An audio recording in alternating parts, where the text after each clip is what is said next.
Morning, Kinsey Schofield.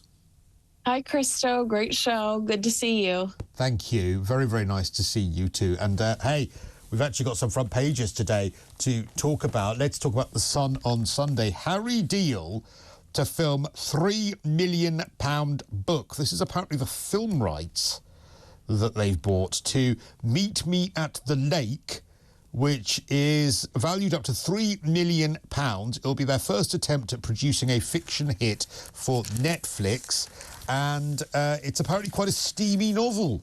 What do you say to this? I say I wonder if Elizabeth Arden is paying for any sort of product placement if we're talking steamy novel. Hey.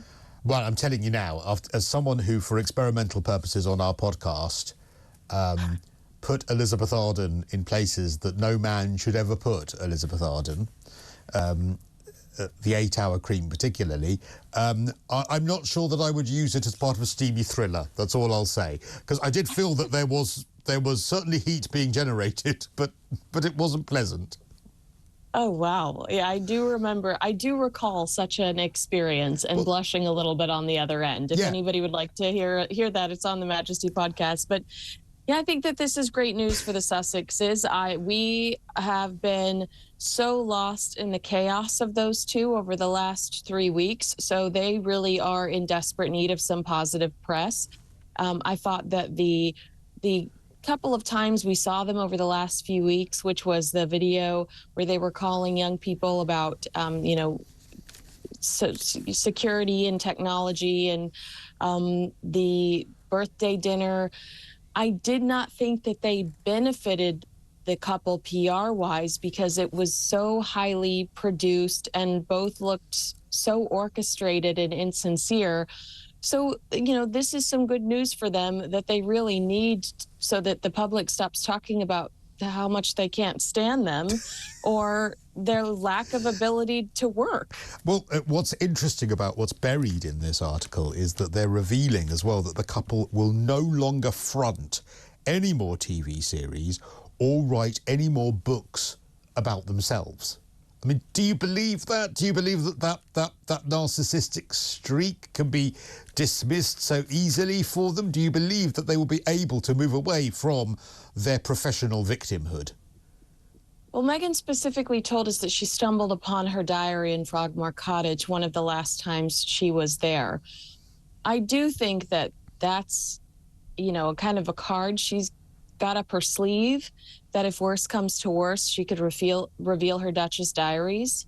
And I've thought too that if Netflix did say to them, you really haven't performed to the extent that we thought you've had, or that we expected with the amount of cash we gave you, I did suspect that Harry and Meghan might have to front some stuff just to keep Netflix interested. Now, the expiration date on that deal is not until 2025. So we'll have to see what these new projects do for Netflix. Now, you see, this puts me in the mind, Kinsey. I like to look beyond all of this.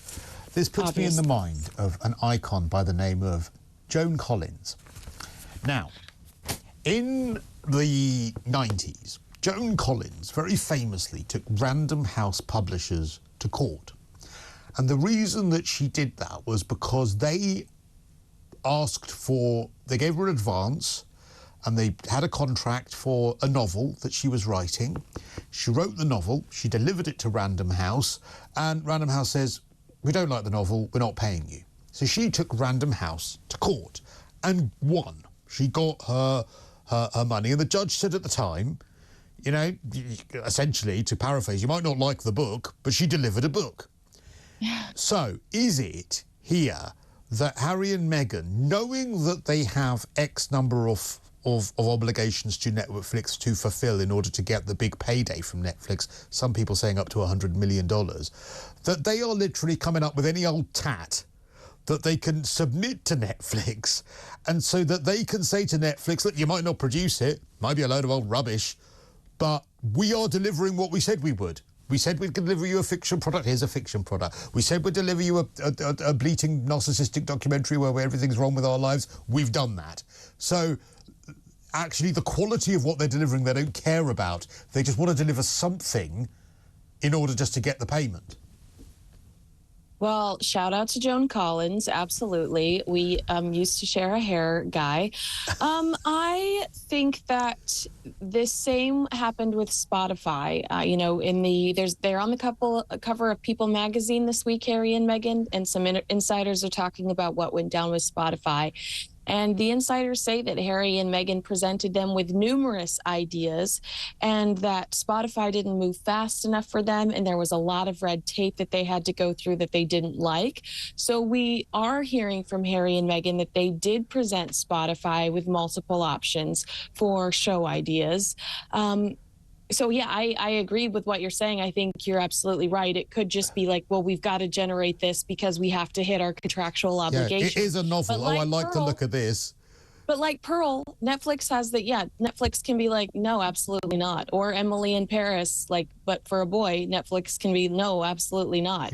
So, you know, Emilio in Preston instead, or whatever it was going to be. All right, interesting. I just wonder whether they're coming up with any old tat so that they can, so down the line, if Netflix say we're not paying, they can say, well, actually, sorry, you have to.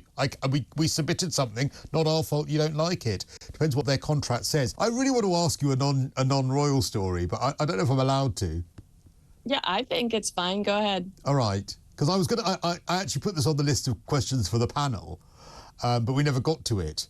And I just caught a glimpse of it on the screen and I thought, oh, shall I ask Kinsey about that? But it's not royal. Well, it is sort of royal because it is the queen of pop. And that is, of course, Madonna. Yes. Front page of today's fabulous magazine in The Sun, Madonna at 65. Madonna is now a pensioner. Should she stop? I don't necessarily agree with the way that she has branded herself over the last few years and utilized social media, but she's always going to be, burning up for your love, get into the groove. Even just saying those titles out loud, I get goosebumps. I mean, But you're going back 40 years for some of those, love. I'm always going to respect her for her hustle and what she did for the industry. I mean, there's no one like her, and there's no way Britney Spears or Christina Aguilera or Lizzo could exist today if it weren't for what Madonna did first. I mean, so Beyonce, Kylie, Rihanna, any of them, Gaga. Hello, Gaga, who is probably the lady in waiting, the heir apparent to Madonna's crown. None of them would be there if it weren't for Madonna. But is it, and I hate myself for asking this question, and I'll tell you what I think in a minute, but is it bordering on tragic now? Where is the line between you're fabulous and amazing and this is wonderful and, oh my word, actually now you care so much that you've become a bit tragic when you never used to care at all? Yeah. Yeah, I mean, you're right. There is a sense of desperation in the content she posts, and it's not flattering. But at the same time, I'd still have my butt in a seat and sweat my face off at one of her concerts. I don't care how desperate she looks on TikTok. Well, you see, this is where I've got to with her, I think, in as much as I agree. Like, she has... The thing about her was that she didn't care and that firstly, she still produces good music. I mean, people might not agree, but she does. And she's still selling albums and she's still one of the highest paid, if not the highest paid tourer in history. Certainly female she is. She makes, I think, bordering on hundreds of millions from each tour. Where I agree it started to look a bit tragic was how much surgery she's now had, how much facial filler she has. I mean, she started to look like a sort of the cross between a surprised cat and a satellite dish. You know, her face is just sort Cristo. of weird. Like, it's just weird. It's so big with all the filler in it. But then I sort of thought, well, but is she actually doing the very thing that she's always done? And that is that they said, oh, my God, she's overtly sexual. She shouldn't be doing that. She's pushing too many boundaries. And then... Oh, my gosh. I mean, Dennis Rodman, Vanilla Ice, the whole book, every time I think of her, I associate her with... There's not an ounce of me that associates her with anything that's saintly or innocent. Even at the Like the Prayer video. I mean... yeah, she's always been sexual. She's always been pushing the envelope. By being a 65-year-old woman who doesn't care that she's having surgery and doesn't care that she's still dressing provocatively, doesn't care that she's still doing what she did 30 or 40 years ago, is she actually just trolling us in the same way that she did back then? And are we now, is this the last boundary that she's actually pushing by being a woman of that age doing that? That's a really great observation. I hope that that's what's going on. You know, I do wish she would have had her happily ever after and found, you know, like I was always disappointed that Guy Ritchie didn't work out, because I do think that she does tend to go quiet when she is really hopelessly romantically in love with somebody. She tends to, you know, just kind of like peacefully exist. And come up with some of her best work. Ray of Light, when she became a mother, one of the best albums, pop albums in history. Music, when she fell in love with Guy Ritchie. Confessions on a Dance Floor, when she was still in love with Guy Ritchie. Like, she'd come up with some amazing work then. And so, in answer to my own question, I don't think she should stop. Yeah, no, I'm with you. I mean, there are certain things that I see on the internet that make me roll my eyes, but that, like I said, it doesn't affect my love for her work. But are you being ageist? You see, this is the thing. I think that what she's doing by doing that is exposing our prejudices, because she is the only reason we're doing it. I don't want to see anybody's beehole on Instagram. Like, it's not. Well, as long as you don't want to see anyone's holes, whatever age they are, then you're not being ageist. Yeah, that's just a rule of mine. It's just a personal preference. I think that's fair. I can't argue with that. As long as your disgust goes across the board, then I think that's reasonable. Okay, thank you. Let's talk about the snub. Love this story, and this is a story from the last 24 hours, and that is, of course, we're heading in a month's time. In fact, it's I think it is just about a month and 2 days' time. The anniversary of the passing of Queen Elizabeth II. And we obviously know that that's going to be acknowledged within the royal households. But from what I understand, King Charles going to be having some quiet reflection with family. Now, Harry and Meghan are actually doing some Invictus stuff in Europe over that period. So they are this end of the world. But apparently there has a choice has been made not to include them in any of these private family celebrations. What more can you tell us about that? First of all, I'd say, can you blame them? I mean, you and I have debated this a million times over. They could not have made the Queen's life any more miserable as she lay there on her deathbed. I mean, they did not go out of their way in any way, shape, or form to make the last few years of her life peaceful. They accused the palace of lying about Prince Philip's ailments when they were sitting down with Oprah Winfrey. They said that the palace was trying to distract from the fact that they were doing this important sit down with Oprah Winfrey. They've been incredibly self-consumed and selfish over the last 3 years.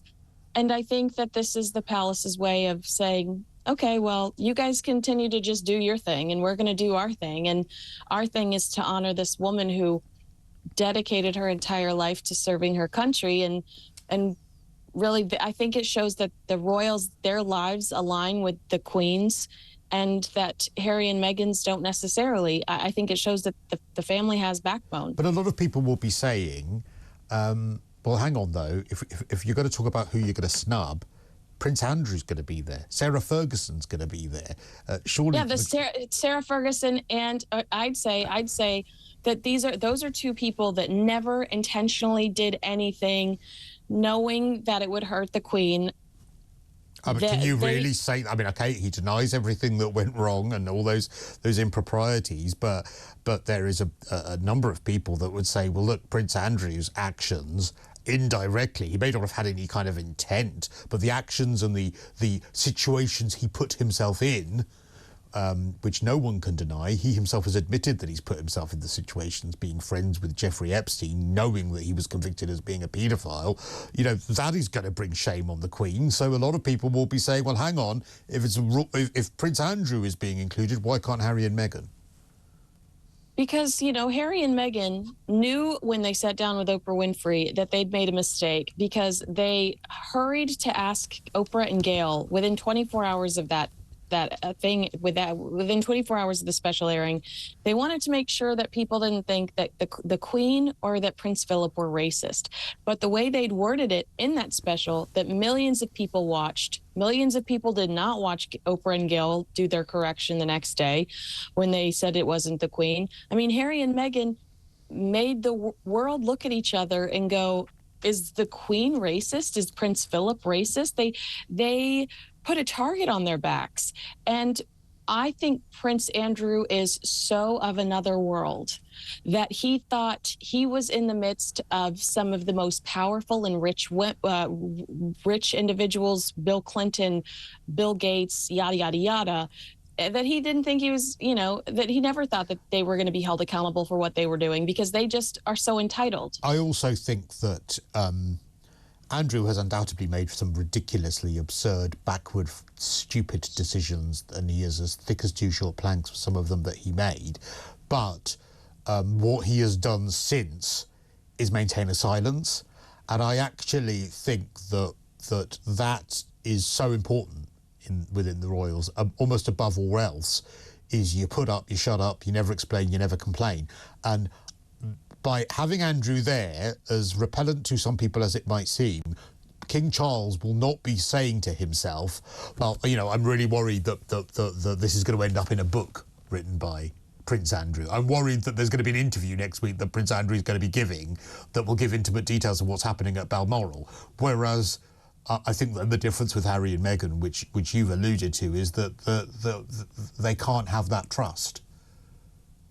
Yeah, they're shameless. And I think that had Harry and Meghan come to the United States and quietly worked with Netflix on developing some behind the scenes content, producing the type of project you just, alluded to, and they had not addressed the family at all, they would already be back in the fold. And I confidently believe that the royal family would have forgiven them for Megxit. It's the book, it's the Netflix series, it's the Oprah interview. It's too far. I think it's Spare, actually. I think the Oprah interview and Spare, those two things, and even the Oprah interview, I think sometimes the royal family, you look at Diana, they'll forgive you for an interview where you get it all off your chest. It's Spare. For me, that book made it no going back for Prince William, the Prince of Wales, and I think that is also integral. And I think behind the scenes, I would say that Prince William has probably said to his father on more than one occasion, it's them or me. You want me at these things? That's great, but I won't go there if it's going to be Harry and Meghan, because they try to make me look and my wife look so bad in that book Spare. So that's it's been effective, Cristo. If you look at the polling in the United States, Harry has a jump on William here in the United States. All right. But I'd also just quickly like to remind everybody, the Queen asked to see them days before she died, and they rejected her. Very good point. Thank you, Kinsey Schofield, founder of ToDieForDaily.com, co-host of the Majesty podcast, which you can find wherever you find your podcast.